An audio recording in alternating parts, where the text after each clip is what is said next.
you referred to that I like to use, which is a dial type gauge, very accurate. Right. Okay.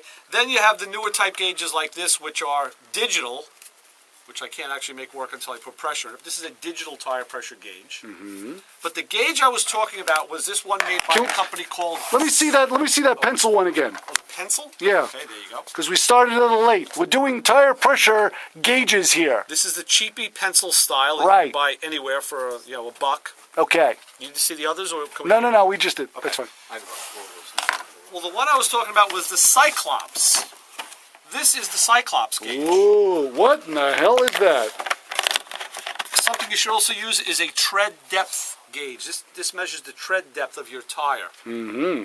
Okay, so you should know how much life is left in your tires. But this gauge is the Cyclops, and you see it's got a dial gauge on it.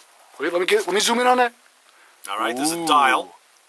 And what you do with this is the following.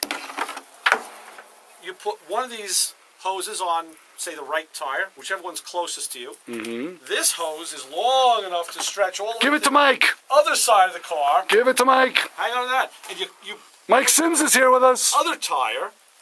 And now, when you plug these both in, this gauge is going to read the combination of the two tires, like the two front tires. Ooh. It'll balance out the pressure of the two front tires. You're doing.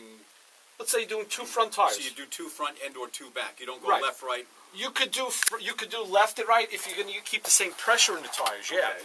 And then what you do is you add pressure to the bottom here until you watch it raise on the gauge, and it goes equally into both tires. So you adjust two tires at the same time instead of doing one at a time.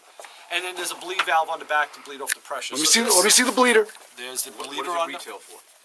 This Cyclops is about, I got it as a gift. My wife bought it for me as a present. It's I think maybe around $100. Okay. And if you feel it's a metal construction, very well made. Race teams use this. You know, they want to get the exact, because tire pressure is very critical on it, especially on a race car, a road course. And this just makes it so much faster to go around the car. But I wanted to show that to you, Chris, because I know not a lot of people have ever seen the Cyclops. No, I've never seen your Cyclops either, sir.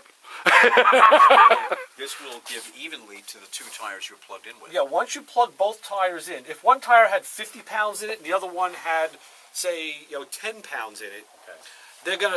they'll actually balance out at 30 pounds. Now, is this the feed from the compressor itself? That's where you itself? fill it, yes. All right, so the compressor's feeding here. Right. This is going to the left front. It'll distribute This is going to the right front. Correct. Fed here.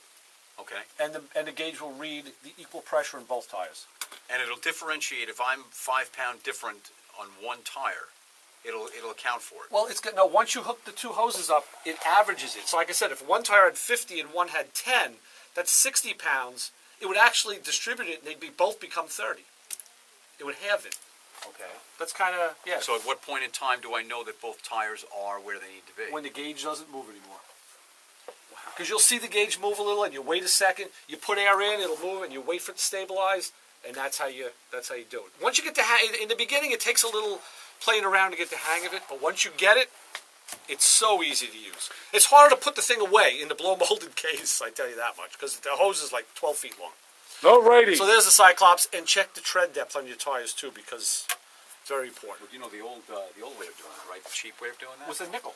Was it a nickel or a penny? I mean, I think at one point when you don't see, or when you Lincoln's head or Lincoln's beard, it was something like that. Alrighty. Well, there you go. There's how to train your Cyclops right here on MotorMouth Radio. On MotorMouth Radio. You betcha. Alrighty. Good luck.